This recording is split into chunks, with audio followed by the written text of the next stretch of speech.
الحمد لله نحمده ونستعينه ونستغفره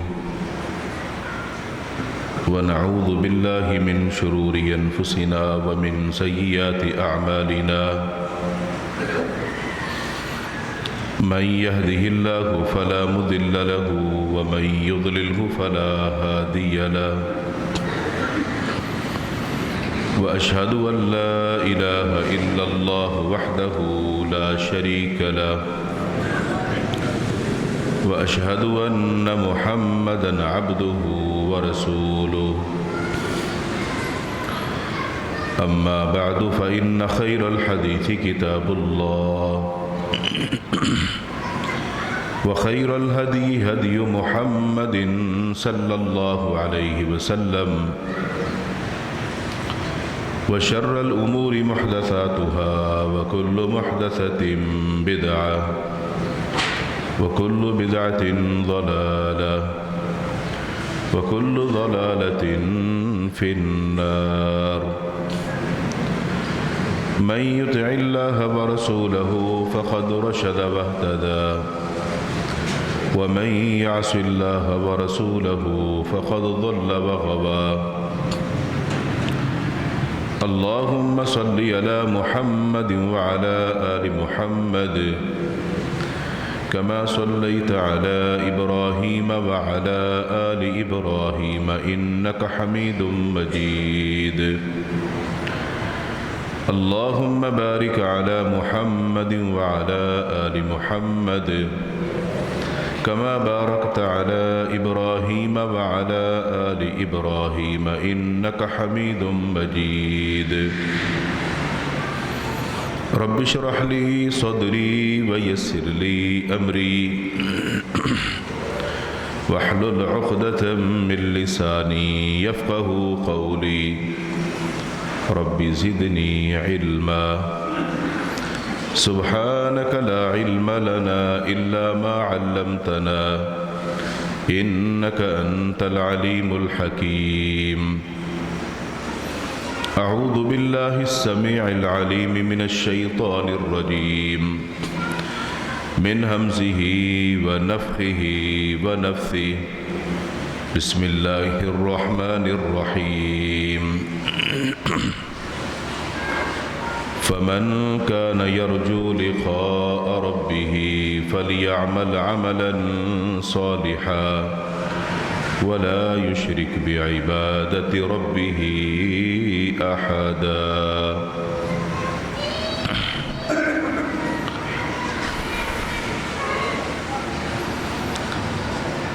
ہر قسم کی حمد و ثنا کبریائی بڑائی اللہ وحدہ لا شریک خالق کائنات مالک ارض و سما کے لیے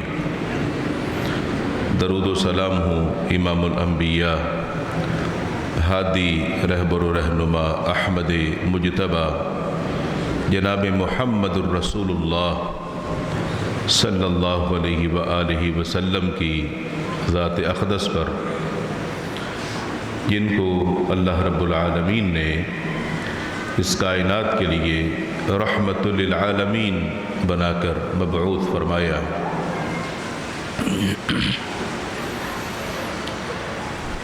حضرات گرامی،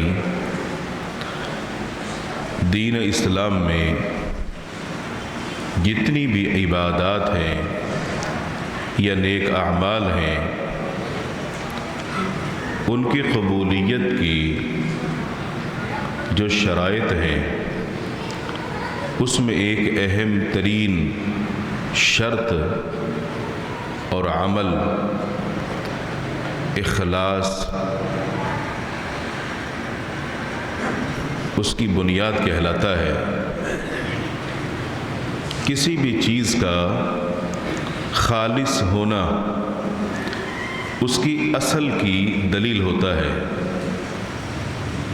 اللہ کا دین سب سے زیادہ حقدار ہے کہ اس کو خالص رکھ کر اس کے ساتھ مخلص ہو کر اس کی رضا کے لیے خالص عمل کیے جائیں۔ اگر چیز خالص نہ ہو تو بندہ بھی پسند نہیں کرتا۔ اگر کوئی دوست کسی کے ساتھ مخلص ہو تو لوگ اس کو بھی پسند نہیں کرتے۔ اللہ کے حضور کیا جانے والا کوئی بھی عمل اگر وہ اخلاص پر مبنی نہیں ہے، عمل کرنے والا بندہ وہ عمل اللہ کے لیے خالص نہیں کرتا، تو وہ اللہ کو پسند کیسے آ سکتا ہے؟ شریعت مطہرہ نے اپنے ماننے والوں کو بہت ساری مثالیں دے کر سمجھایا اور تنبیہ بھی کی کہ تمہاری زندگی بھر کی جو محنتیں ہیں وہ ختم اور ضائع ہو سکتی ہیں اگر تمہاری نیتوں میں اخلاص نہیں ہوگا۔ انسان کتنی محنت کرتا ہے کسی بھی کام کو انجام دینے کے لیے، اور اس کی وہ محنت اگر اس کو وصول نہ ہو تو اس کو کتنا افسوس ہوتا ہے کہ میں نے پسینہ بہایا، میں نے محنت کی، میں نے وقت دیا اور مجھے ملا کچھ بھی نہیں۔ ان تمام کاموں سے قیمتی کام اللہ کی بندگی ہے۔ ہمارا دنیا میں آنے کا مقصد دنیا نہیں ہے، آخرت کو سنوارنا ہے۔ اللہ نے یہاں بھیجا ہے ہمیں ایک موقع دے کر کہ تم میں سے کون کون میری بات کو مان کر زندگی گزارتا ہے۔ یہ فیصلہ تو قیامت کے دن ہوگا کہ کس نے بات مانی یا کس نے نہ مانی، کتنی مانی اور کتنی نہ مانی۔ اور جب اللہ کی عدالت میں حاضری ہو اور وہاں جب رزلٹ بتایا جائے تو بندے کو جب یہ پتہ چلے کہ میں نے دنیا میں جتنی محنتیں کی ہوئی تھیں وہ تو اللہ کو پسند ہی نہیں آئیں، تو اس وقت جو اگر افسوس ہوگا وہ افسوس کس فائدے کا ہوگا؟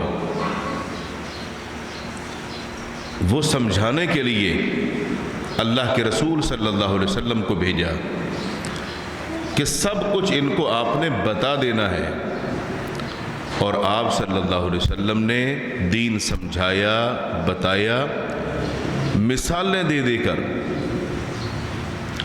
بالکل کھلم کھلا۔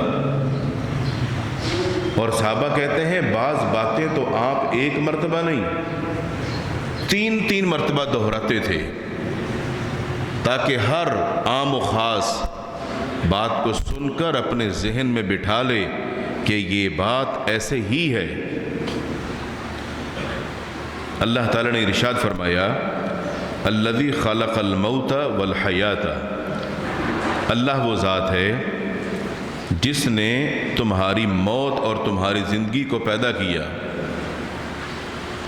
لیبلوکم ایکم احسن عملا، تاکہ وہ دیکھے کہ تم میں سے اچھے عمل کون کرتا ہے۔ اللہ نے کیا دیکھنا ہے؟ وہ تو ویسے ہی جانتا ہے۔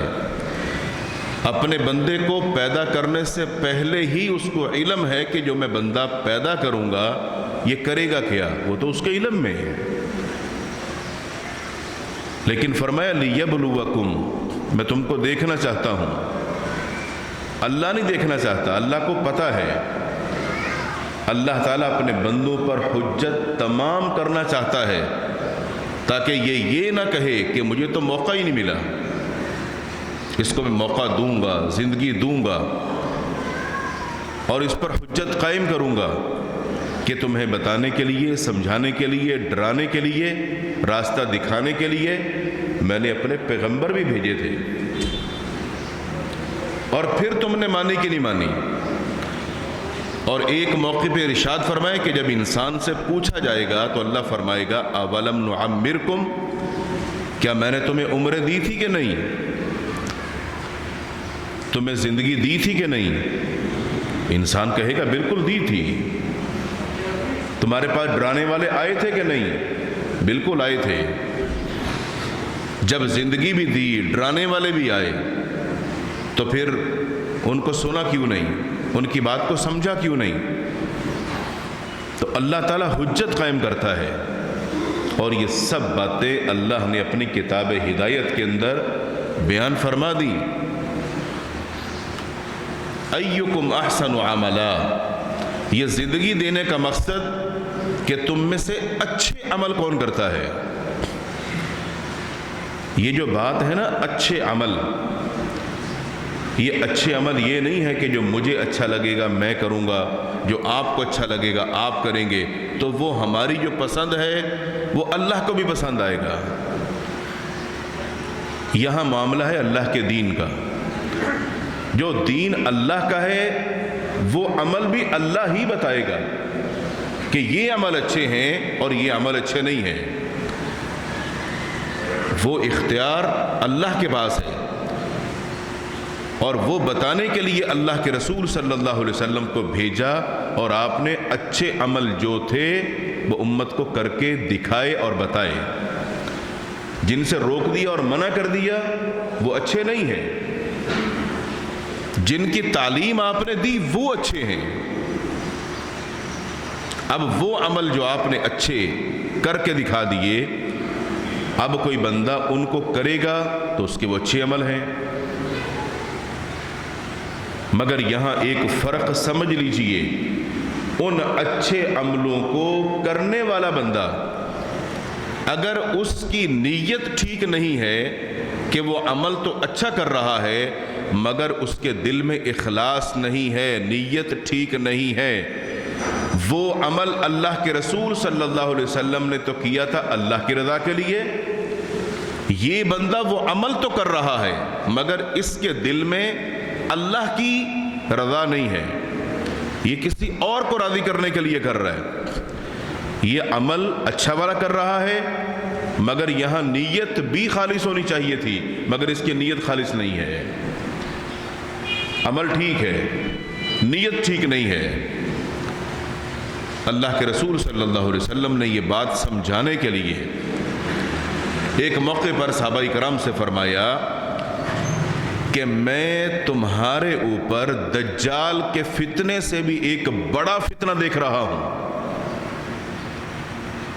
دجال کا فتنہ سب سے بڑا فتنہ ہے. فرمایا ہر پیغمبر نے اپنی قوم کو، امت کو دجال کے فتنے سے ڈرایا. اتنا خطرناک فتنہ کہ ایمان اور کفر ان دونوں کو دیکھنا لوگوں کے لیے ایک نیا فتنہ ہوگا. ایک بندہ مومن جب دجال کا فتنہ دیکھے گا تو وہ بھی حیران ہوگا، مگر اس کا جو اصل ایمان ہے وہ اس کو بچائے گا اللہ کی توفیق سے. مگر جو کمزور ایمان والے ہیں وہ اس کے فتنے میں مبتلا ہو جائیں گے. اتنا بڑا فتنہ. اللہ تعالیٰ دجال کو کچھ اختیارات دے گا، بارش کے، برسانے کے، زمین سے کچھ اگانے کے، کسی مردہ کو زندہ کرنے کے. جب یہ اختیارات اللہ دجال کو دے گا تو کمزور دل والے جب دجال کو دیکھیں گے اور وہ دجال ان سے کہے گا کہ تم مجھے اپنا رب مانتے ہو کہ نہیں، تو وہ تو جب دیکھیں گے یہ زندہ بھی کر رہا ہے، یہ مار بھی رہا ہے، یہ بارشیں برسا رہا ہے، یہ کھیتیاں بھی اگا رہا ہے، یہ سارا کچھ یہی کر رہا ہے. ہم تو راستے میں روڈ پہ چلتے ہوئے ہم تو سلامیاں بھرتے تھے، ہم تو کسی درخت کے اوپر لٹکا ہوا کپڑا دیکھ کے سمجھتے تھے کہ یہ بھی کچھ کر سکتا ہے، لیکن یہ تو ہماری آنکھوں کے سامنے کر رہا ہے. تو جو کمزور دل والے ہیں وہ اسی کو سمجھ بیٹھیں گے، مگر جو مضبوط ایمان والے ہیں وہ اللہ کے رسول صلی اللہ علیہ وسلم کی اس حدیث کے تناظر میں سمجھ جائیں گے کہ آپ صلی اللہ علیہ وسلم نے فرمایا تھا کہ دجال فتنہ ہے اور یہی فتنہ ہے، یا ایمان بچانا مشکل ہوگا. تو اللہ کے رسول صلی اللہ علیہ وسلم نے اس موقع پہ فرمایا کہ دجال کے فتنے سے بھی زیادہ مجھے ڈر ہے اپنی امت کے لوگوں پر کہ وہ شرک خفی کے اندر مبتلا ہو جائیں. مجھے ڈر ہے کہ میری امت کے لوگ کہ شرک خفی کی طرف نہ چلے جائیں۔ شرک خفی، خفی خفیہ سے ہے، پوشیدہ، چھپا ہوا۔ صحابہ نے پوچھا وہ کیا؟ آپ نے فرمایا شرک خفی کہتے ہیں ریاکاری کو۔ ریاکاری انسان کے دل میں ہوتی ہے، اندر چھپی ہوتی ہے، وہ نظر نہیں آتی۔ ایک بندہ عمل کرتا ہے، بے شک لوگ اس کو دیکھتے ہیں، کوئی گناہ نہیں ہے۔ جیسے آپ نماز پڑھ رہے ہیں، آپ کو لوگ دیکھ رہے ہیں کہ آپ نماز پڑھ رہے ہیں، کوئی حرج نہیں۔ لیکن ایک بندہ نماز پڑھتا ہے، اس کے دل میں ہے کہ مجھے لوگ دیکھیں، لوگ دیکھ رہے ہوں یا نہ دیکھ رہے ہوں، مگر وہ کیا چاہتا ہے کہ میں جو نماز پڑھ رہا ہوں، میرا نماز پڑھنا یہ لوگ دیکھیں، وہ دکھانا چاہتا ہے، اس کی خواہش ہے لوگ مجھے دیکھیں۔ اب یہ جو نماز پڑھ رہا ہے، اس کا منہ بھی قبلے کی طرف ہے، نماز کا قیام، رکوع، سجدہ، یہ تو حدیث میں ثابت ہے نا، سب یہ سب کچھ کر رہا ہے، مگر دل کے اندر کیا ہے؟ تاکہ لوگ مجھے دیکھیں کہ یار یہ تو نمازی آدمی ہے، یہ تو بڑی پیاری نماز پڑھتا ہے۔ یہ دل کے اندر چھپا ہوا معاملہ ہے۔ آپ نے فرمایا یہ ہے شرک خفی۔ شرک خفی، شرک ہو گیا نا، یہ ہے شرک۔ اور یہ شرک وہ ہے جو چھپا ہوا شرک ہے۔ ایک ہے کھلم کھلا شرک، کوئی قبروں پہ سجدے کر رہا ہے، مزاروں پہ حاضریاں دے رہا ہے، وہاں چکر کاٹ رہا ہے، وہاں پر منتیں مانگ رہا ہے، وہاں نظر و نیاز کر رہا ہے، اللہ کو چھوڑ کر غیر اللہ کے پیچھے پڑا ہوا ہے۔ یہ کھلم کھلا شرک ہے یہ۔ اور یہ بندہ کیا کر رہا ہے؟ یہ پڑھ تو نماز رہا ہے، مگر یہ نماز اللہ کے لیے نہیں پڑھ رہا ہے۔ آپ یوں سمجھیے، ایک بندے نے نماز شروع کی تو اس کے دل میں کچھ نہیں تھا، اس نے ایک رکعت نماز پڑھی بالکل اخلاص کے ساتھ، اس کے دل میں یہی ہے کہ میری یہ عبادت میرے رب کو پسند آ جائے۔ مگر جیسے ہی وہ دوسری رکعت میں اٹھ کر کھڑا ہوا تو شیطان نے اس کو ورگلا دیا کہ تو نماز ایسے پڑھ تاکہ جو لوگ تجھے کوئی دیکھ رہے ہوں تو وہ بھی کہیں کہ واقعی نماز تو یہ ہوئی نا۔ اب دوسری رکعت شروع کی تو دل میں خیال تبدیل ہو گیا۔ پہلی رکعت میں کیا تھا؟ نماز اللہ کے لیے ہے۔ دوسری رکعت میں کیا ہے؟ تاکہ مجھے لوگ دیکھیں۔ اب یہ ایک رکعت اللہ کے لیے ہے اور دوسری رکعت لوگوں کے لیے ہے۔ یہ دوسری رکعت جو اس نے پڑھی ہے، یہ اس نے شرک کیا ہے، مگر اس کے دل کی اس کیفیت کو جانتا کون ہے؟ اللہ تعالیٰ۔ لوگ نہیں جانتے۔ لوگوں کو کیا پتہ یہ کیا سوچ رہا ہے؟ یہ حالات اللہ جانتا ہے۔ فرمایا لِيَبْلُوَكُمْ أَيُّكُمْ أَحْسَنُ عَمَلًا، میں تمہیں دیکھنا چاہتا ہوں کہ تم میں سے اچھے عمل کون کرتا ہے۔ اب اس آیت پر غور کیجئے، اللہ کیا دیکھنا چاہتا ہے؟ اللہ تو جانتا ہے کہ یہ بندہ دنیا میں آئے گا یا کرے گا کیا، مگر اس بندے نے جو کیا یہ اس کے اختیار میں تھا۔ یہ چاہتا تو اپنی نیت کو ٹھیک رکھتا، مگر اس نے اپنی نیت کی طرف توجہ نہیں دی۔ یہ نماز پڑھ رہا ہے، عبادت کر رہا ہے، مگر اس کے خیالات تبدیل ہو چکے ہیں تاکہ لوگ مجھے دیکھیں اور لوگ کہیں کہ یہ تو بڑا پکا نمازی ہے۔ یا کوئی بندہ کسی جگہ خرچ کر رہا ہے تو اس کے دل میں یہ خیال آئے کہ لوگ کہیں کہ یہ تو بڑا سخی آدمی ہے۔ یہ جو نیت کا تبدیل ہونا ہے، یہاں سے عمل کی جو بنیاد ہے اس میں فرق آ جاتا ہے۔ عمل کی قبولیت کے اندر جب فرق آئے گا تو آپ کا اگر عمل اللہ کے ہاں مقبول نہیں ہے تو اجر و ثواب بھی نہیں ہے۔ اجر و ثواب تو اس عمل پر ہے نا جو اللہ نے قبول کر لیا۔ اللہ قبول وہی عمل کرے گا جو اسی کے لیے خالص ہے۔ جو کسی کو دکھانے کے لیے، ریاکاری کے لیے ہے، وہ اللہ کے ہاں مقبول نہیں ہے۔ قرآن مجید فرقان حمید کی سورۃ الکہف کے آخر میں اللہ تعالیٰ نے ارشاد فرمایا فَمَنْ كَانَ يَرْجُو لِقَاءَ رَبِّهِ، تم میں سے جو کوئی چاہتا ہے کہ وہ اپنے رب سے ملاقات کرے، اپنے رب سے ملے، ملاقات کرے۔ اللہ کے رسول صلی اللہ علیہ وسلم نے ایک حدیث میں اللہ سے ملاقات کا ذکر کیا، اور امام بخاری رحمہ اللہ نے صحیح بخاری میں اس آیت کی تفسیر کے اندر اللہ کے رسول صلی اللہ علیہ وسلم کی اس حدیث مبارکہ کو ذکر کیا کہ اللہ کی ملاقات کیا چیز ہے۔ فرمایا اہل جنت جب جنت میں داخل ہو جائیں گے، اہل جنت جب جنت میں داخل ہو جائیں گے، یہ جنت میں جو داخل ہونا ہے وہ تبھی ممکن ہے اگر بندے کے عمل ٹھیک ہیں، تو اللہ راضی ہوگا بندے سے۔ جب اللہ بندے سے راضی ہوگا تو مہربانی کے طور پر اپنی رحمت سے بندے کو جنت میں داخل کر دے گا کہ تو نے دنیا میں میری مانی تھی، آج میری جنت تیرے لیے ہے۔ تو پہلا مرحلہ تو جنت میں داخلے کا ہے۔ پہلے تو اس کے متعلق ہم یہ سوچیں کہ ہمارے جو عمل ہیں، ہماری جو نیکیاں ہیں، کیا وہ اس پائے کی ہیں کہ ان میں اخلاص ہے، ان میں ریاکاری اور دکھلاوا تو نہیں؟ کیا میرا عمل اس پائے کا ہے کہ میرے رب کو وہ پسند آئے گا؟ اور اس کے بعد پھر جنت میں داخلہ، اہل جنت جنت میں داخل ہو جائیں گے۔ اللہ تعالیٰ ہر نعمت جو وہاں موجود ہے ان کو دے دے گا۔ پھر اللہ تعالیٰ فرمائے گا میرے بندو تمہیں میں نے جنت دے دی، تم راضی ہو؟ اہل جنت کہیں گے اللہ تیرا شکر، تو نے ہمیں جنت دے دی، اور ہمیں کیا چاہیے؟ اللہ فرمائے گا نہیں، ایک اور بھی نعمت ہے۔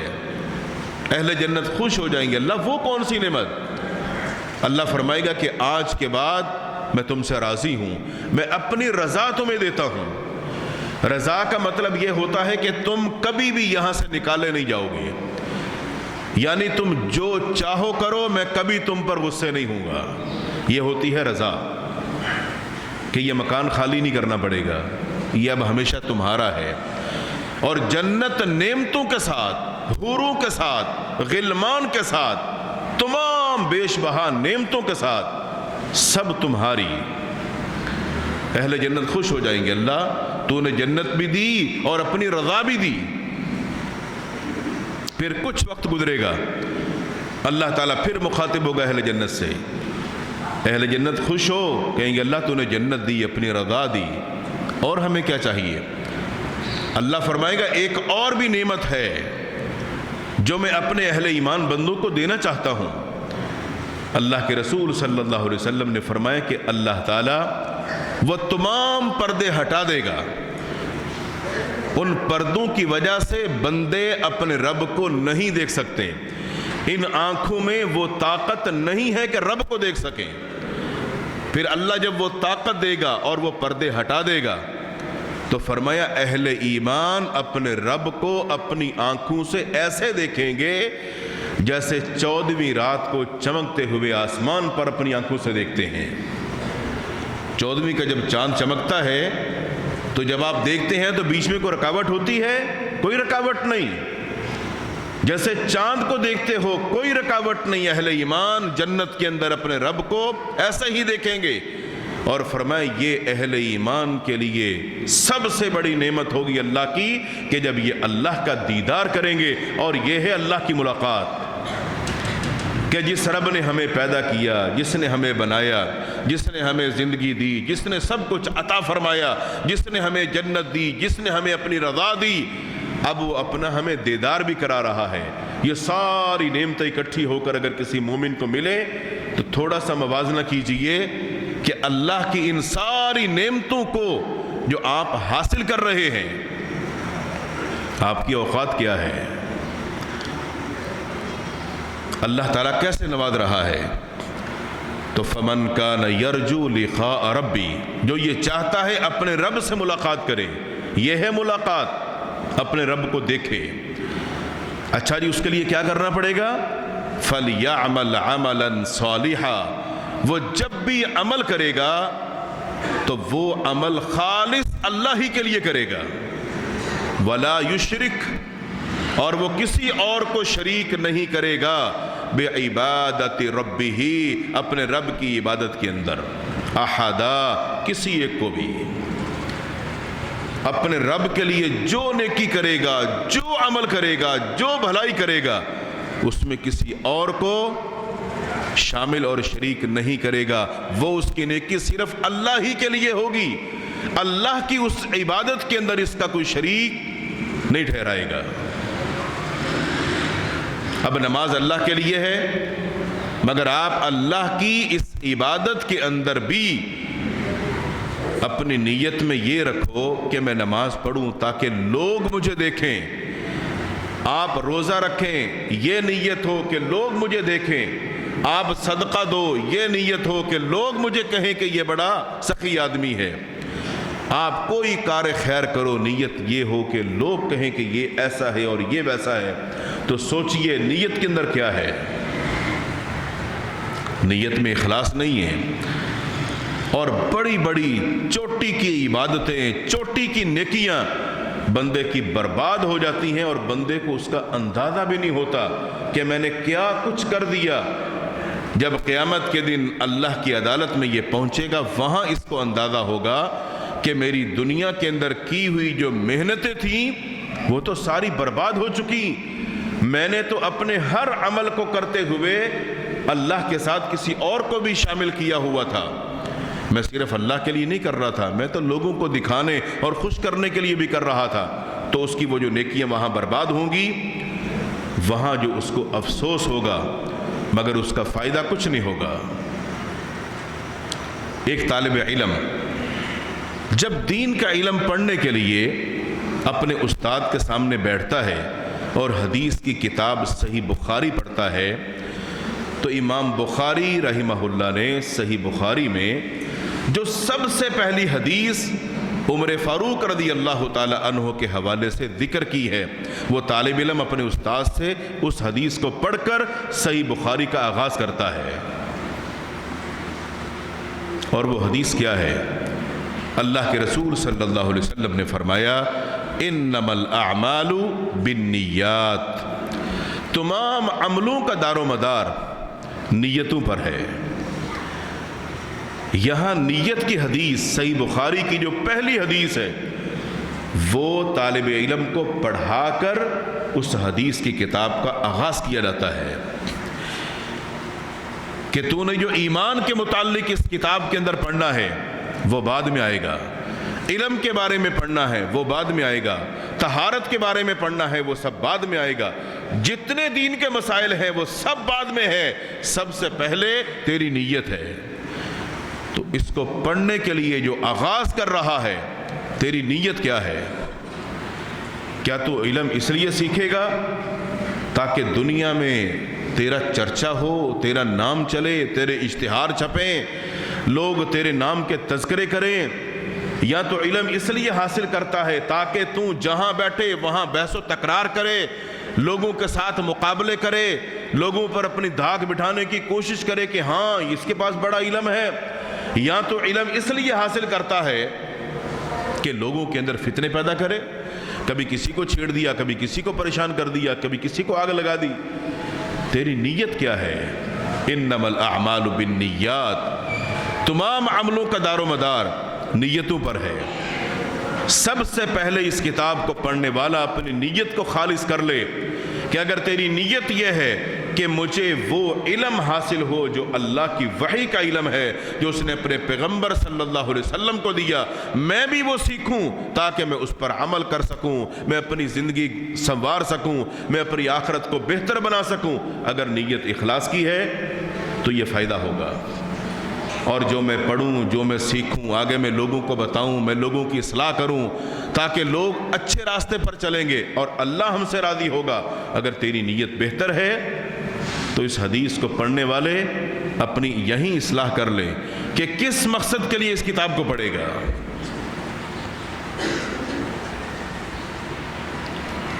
حدیث کی ایک اہم ترین اور عظیم کتاب امام مالک رحمہ اللہ نے جو لکھی، جس کا نام ہے موطا امام مالک، یہ حدیث کی پہلی کتاب ہے جو مرتب کی گئی۔ جس کو امام مالک رحمہ اللہ نے لکھا، اور اس کا نام لکھا موطا امام مالک۔ امام مالک رحمہ اللہ کے اس کتاب کے لکھنے کے بعد کئی سارے لوگوں نے کتابیں لکھنا شروع کر دیں، اور کئی لوگوں نے اپنی کتابوں کا نام بھی موطا ہی رکھا۔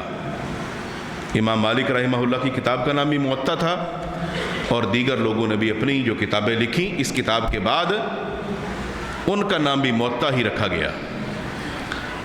امام مالک رحمہ اللہ کے ایک شاگرد تھے، انہوں نے امام مالک رحمہ اللہ سے سوال کیا اور پوچھا کہ امام صاحب، آپ کی کتاب کی طرح کئی اور بھی لوگوں نے کتابیں لکھی ہیں، آپ نے کتاب کا نام موطا رکھا ہے تو انہوں نے بھی کتاب کا نام موطا ہی رکھا ہے۔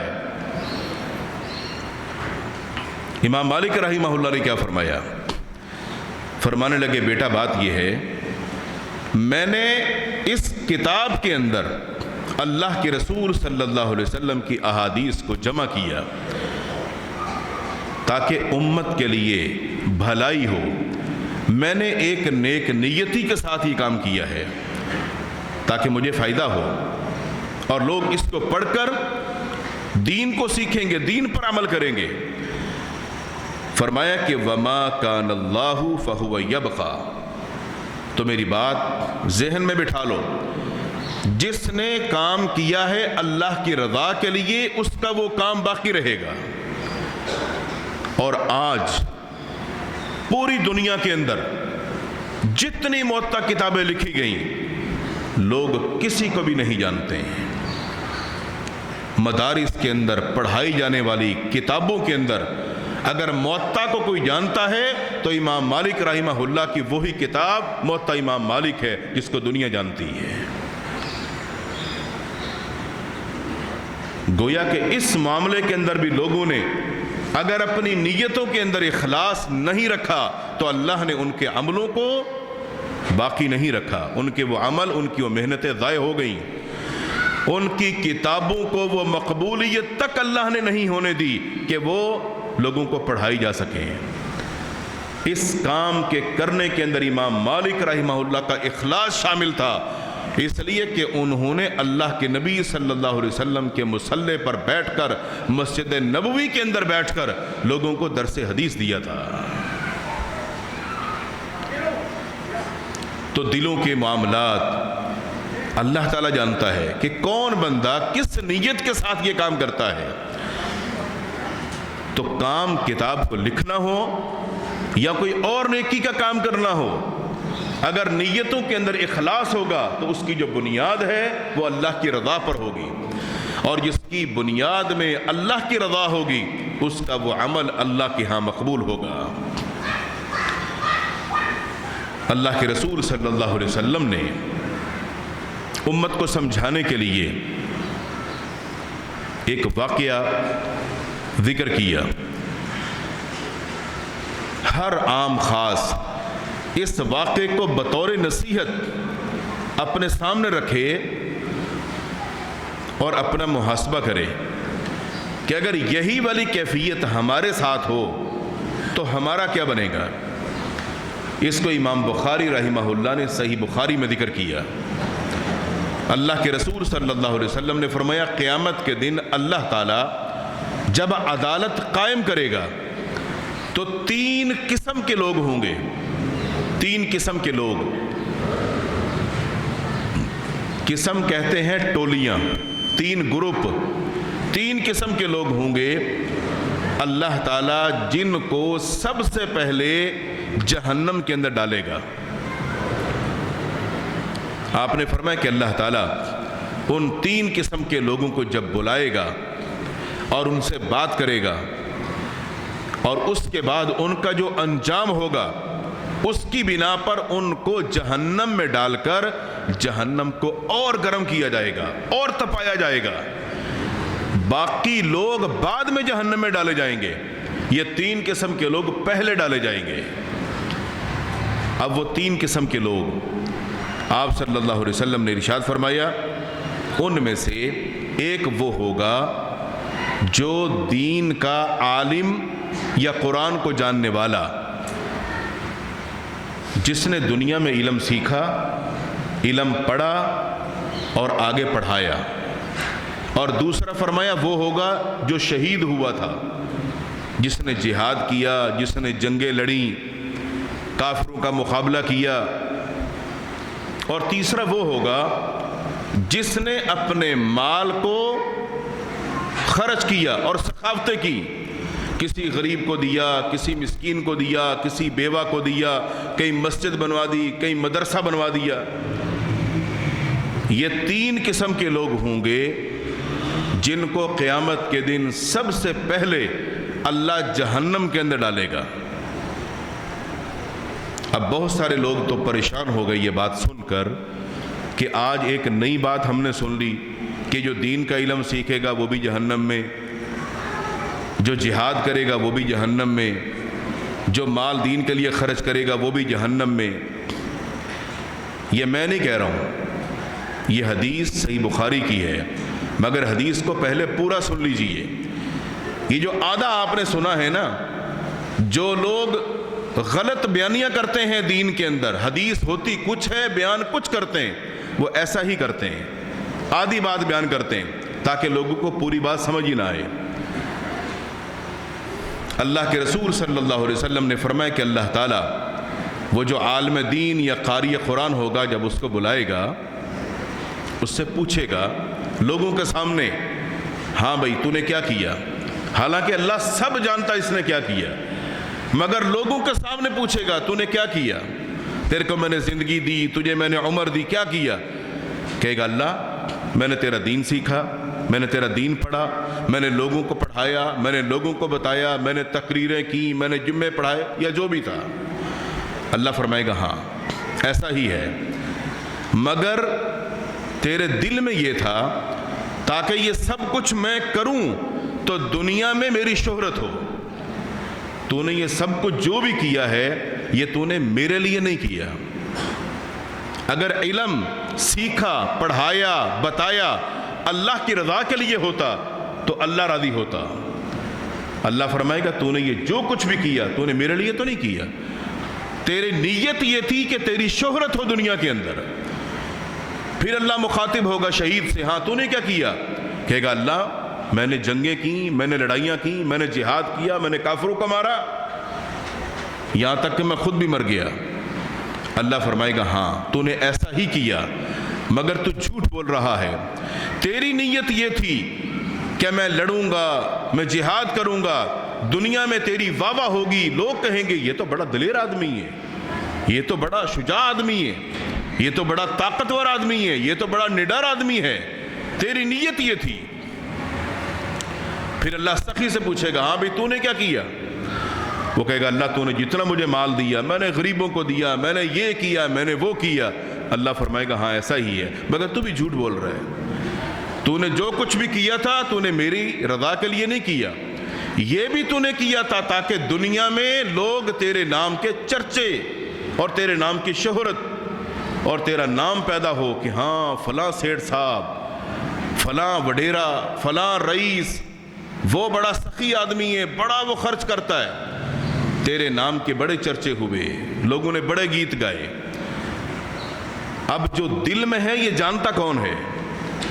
ایک عالم کے دل میں کیا، ایک شہید کے دل میں کیا، ایک سخی کے دل میں کیا، دلوں کے حالات صرف میرا رب جانتا ہے۔ اور یہ پول قیامت کے دن بھری عدالت کے اندر بھرے مجمع میں کھولے جائیں گے۔ اللہ فرمائے گا ہاں ایسا ہی ہے، مگر کذبتا، تو جھوٹ بول رہا ہے، حقیقت ایسے نہیں ہے، حقیقت کچھ اور ہے۔ پھر اللہ وہاں حقیقت بتائے گا کہ حقیقت یہ تھی، تیرے دل میں یہ تھا، تیری نیت یہ تھی، تو چاہتا یہ تھا۔ اور حدیث کے الفاظ ہیں، اللہ فرشتوں کو حکم دے گا، اللہ فرمائے گا ان کو الٹا کرو، الٹا، ان کو الٹا زمین پر لٹا کر، ان کو گھسیٹ کر الٹے منہ ہی جہنم کے اندر پھینک دو۔ یہ 3 قسم کے لوگ سب سے پہلے جہنم کا لقمہ بننے والے ہیں۔ اور یہ مت سمجھیے گا کہ یہ 3 قسم کے لوگ ہی جہنم میں جائیں گے، یہ تو اللہ کے رسول صلی اللہ علیہ وسلم نے 3 قسم کا ذکر کیا ہے۔ اور یہ بات بتا کر امت کو تنبیہ کی جا رہی ہے کہ دنیا کے اندر اگر چوٹی کے عمل کرنے والے کو دیکھنے ہیں تو یہ 3 قسم کے لوگ ہیں۔ دنیا میں اگر عزت کی نگاہ سے دیکھا جاتا ہے تو یہ 3 قسم کے لوگوں کو دیکھا جاتا ہے۔ باقی جتنے بھی لوگ ہیں ان کے عمل، ان کا کردار ان سے کم ہوتا ہے، مگر اگر یہ نہیں بچ پائے تو ان سے جو کم والا ہوگا وہ کیسے بچ پائے گا؟ تو اپنا ہر قدم اٹھانے سے پہلے اپنی نیت کو ٹٹول لیجئے، چیک کر لیجئے میرے دل میں کیا ہے، یہ عمل، یہ نیکی میں اللہ کی رضا کے لیے کر رہا ہوں یا لوگوں کو دکھانے کے لیے کر رہا ہوں؟ اگر لوگوں کو دکھانے کے لیے ہے تو نتیجہ آپ کے سامنے ہے، اگر اللہ کی رضا کے لیے ہے تو جنت آپ کی منتظر ہوگی۔ اللہ تعالیٰ سے دعا ہے اللہ تعالیٰ ہم سب کو اپنی اصلاح کرنے اور عمل کرنے کی توفیق عطا فرمائے۔ وآخر دعوانا الحمدللہ رب العالمین۔